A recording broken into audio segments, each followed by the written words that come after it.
अगर आप 1960 में यूपीएससी सिविल सर्विसेज एग्जाम की अपर एज देखेंगे तो वो 24 ईयर्स थी। इसीलिए जितने भी ऑफिसर्स जाते थे, अगर आप उनकी एवरेज एज निकालेंगे तो वो 24 ईयर्स और 2 मंथ्स के आसपास थी। 1973 में इस अपर एज को बढ़ाकर 26 ईयर्स किया गया। इसी के साथ साथ जो एवरेज एज थी ऑफिसर्स की वो 25 ईयर्स के आसपास थी। 1980s में इस एज को, जो अपर एज थी सिविल सर्विस एग्जाम देने की, इसे बढ़ाकर 28 कर दिया गया। लेकिन अभी भी अगर आप देखेंगे कहीं ना कहीं जो एवरेज एज थी वो 25 ईयर्स और 6 मंथ्स के आसपास थी। लेकिन सबसे ड्रास्टिक चेंज आई तब जब 2000 के बाद आप देखेंगे जब एज को 30 प्लस कर दिया गया। करंटली ये एज 32 है एग्जाम देने की सिविल सर्विस से अपर एज। एवरेज एज जो ऑफिसर्स की है, जितने भी यहां काम कर रहे हैं, जब ज्वाइन करते हो 28 ईयर्स है। तो ये सबसे बड़ी दिक्कत है, ऐसा यूपीएससी का कहना है, ऐसा वेरियस कमेटीज का कहना है जिन्होंने अपनी रिपोर्ट में कहा है कि इस एज को कम किया जाए। अब रिसेंटली ऐसी बात मैं आपके साथ क्यों कर रहा हूं वो भी आपको बताऊंगा। पहले एक चीज आपसे शेयर कर दूं कि हर साल लाखों बच्चे यूपीएससी का फॉर्म भरते हैं। अगर आप फॉर्म भरने वालों का नंबर देखते जाएंगे तो 2020 में 10.5 लाख था, 2022 में 11.5 लाख, 2023 में 13 लाख और अभी 13.5 लाख के करीब लोग हैं जो फॉर्म को भरते हैं यूपीएससी सिविल सर्विसेज एग्जाम के लिए, जिसमें करंटली जो एज है अपर एज वो 32 है। सेकंड एआरसी की रिपोर्ट पढ़िए। सेकंड एआरसी की जो 10th रिपोर्ट है, रिफर्बिशिंग ऑफ पर्सनल एडमिनिस्ट्रेशन, इसने तब रेकमेंड किया था कि जो अपर एज है सिविल सर्विसेज की वो 25 ईयर्स होनी चाहिए। इतना ही नहीं, इन्होंने साफ साफ कह दिया था कि जनरल कैटेगरी की एज 21 to 25 ईयर्स होनी चाहिए, ओबीसी की 21 to 28, एससी एसटी के लिए 21 to 29। एक भी अगर आप देखेंगे कैटेगरी में 30 प्लस नहीं बोला इन्होंने।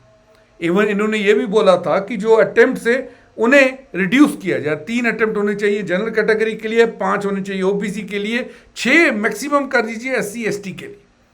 इसके बाद बासवान कमेटी बनी 2016 की। बासवान कमेटी ने भी ये रेकमेंड किया था कि आप यूपीएससी की जो अपर एज है इसे 32 से गिराकर 26 कर दीजिए जनरल कैटेगरी के लिए। इन्होंने अपनी रिपोर्ट 2017 में सबमिट की हुई थी।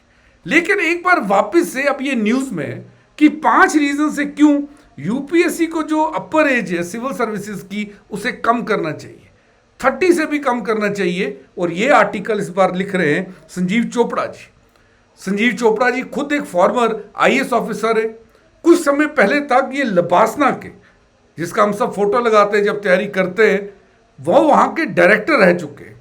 उन्होंने भले ही पर्सनल लेवल पे ये एक आर्टिकल लिखा है, बट उन्होंने कहा है कि जब 10 साल से 10 लाख से ज्यादा लोग लगभग 10 साल अपना व्यतीत कर देते हैं कॉलेज पास करने के बाद आईएएस आईएएस का सपना देखने में, तो कहीं ना कहीं आपको एक चीज याद रखनी है कि मेजॉरिटी जो उनकी हाई यील्डिंग उम्र है 24 से लेकर 30 तक की, उसे वो वेस्ट कर देते हैं प्रिपरेशन में। और जब वो सर्विसेज में ऐड जाते हैं तो उनकी एज 30 या 32 होती है।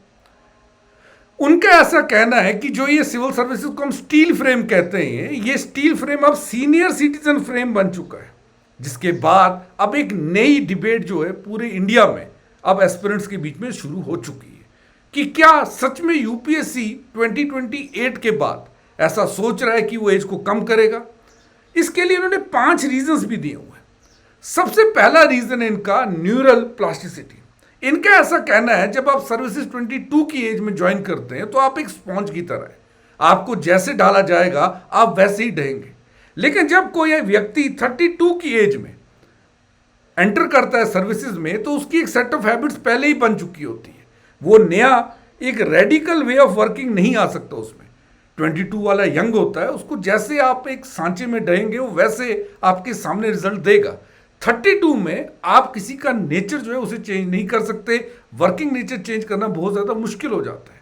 इनका ऐसा कहना है कि अगर हमें विकसित भारत बनाना है 2047 तक, तो हमें वो ऑफिसर्स नहीं चाहिए जिन्हें आप मोल्ड नहीं कर सकते। उन्हें आपको एक ऐसे ऑफिसर्स नहीं चाहिए जो ये बोलेंगे उन्हें सब पता है।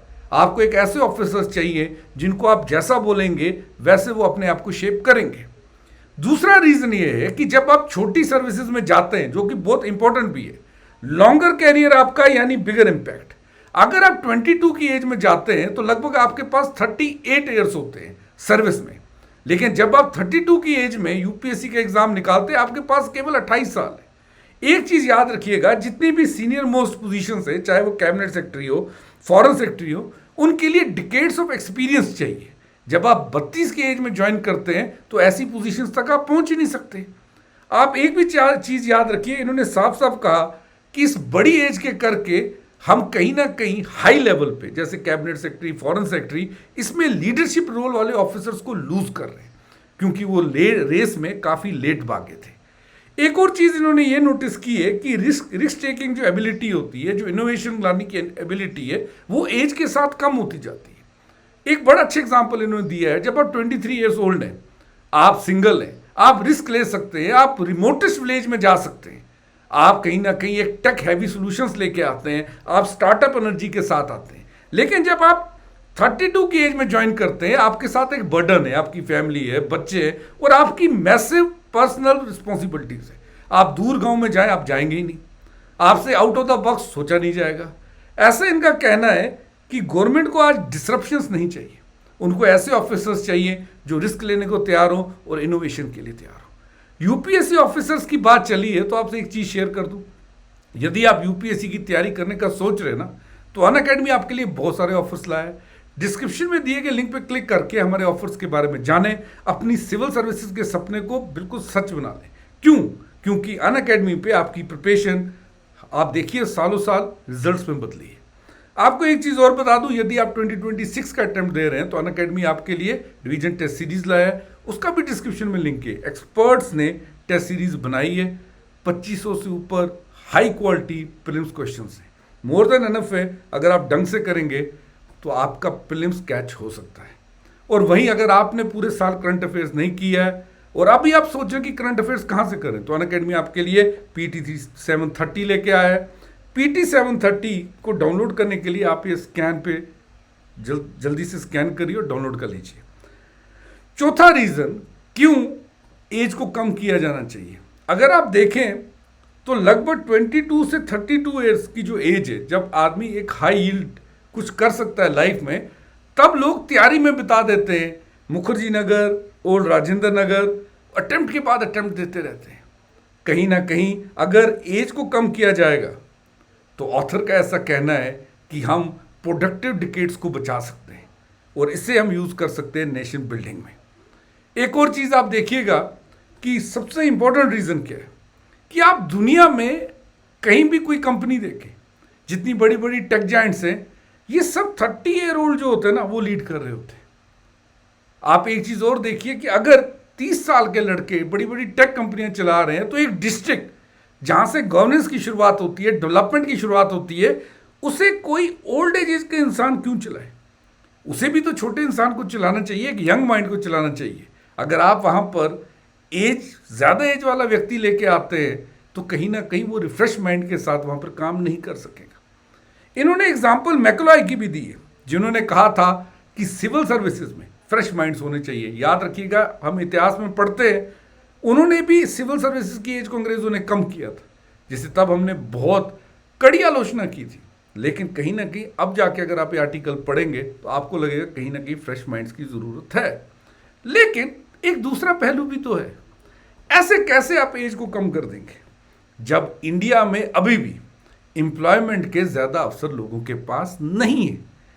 आप उस व्यक्ति के बारे में सोचें जो रूरल एरिया में पढ़ा हुआ है और वो कंपीट कर रहा है अर्बन एरिया के बच्चों के साथ। उसकी आप देखिएगा, जब पढ़ाई वो कर रहा था उसको कैसा एनवायरनमेंट मिला है, क्या वही एनवायरनमेंट अर्बन एरिया के बच्चों को मिला है? तो एकदम से ड्रास्टिकली ये कहना कि एज को कम कर देंगे, ये उसके साथ अन्याय होगा। एट द एंड इस डिबेट के लिए मैं आपसे पूछ रहा हूं, आपके हिसाब से क्या सिविल सर्विसेज की एज को कम किया जाना चाहिए, या अगर कम करना ही है तो स्टेजेस में करें, पहले 32 से 28, फिर 28 से 24, ये ऐसे करें, या आपको ऐसा लगता है कि जो एज अभी रखी हुई है वो सही है? जो भी होगा मेरे को कमेंट सेक्शन में बताइएगा। Thanks for watching this video. Channel को भी सब्सक्राइब कर लीजिएगा। Let's cricket.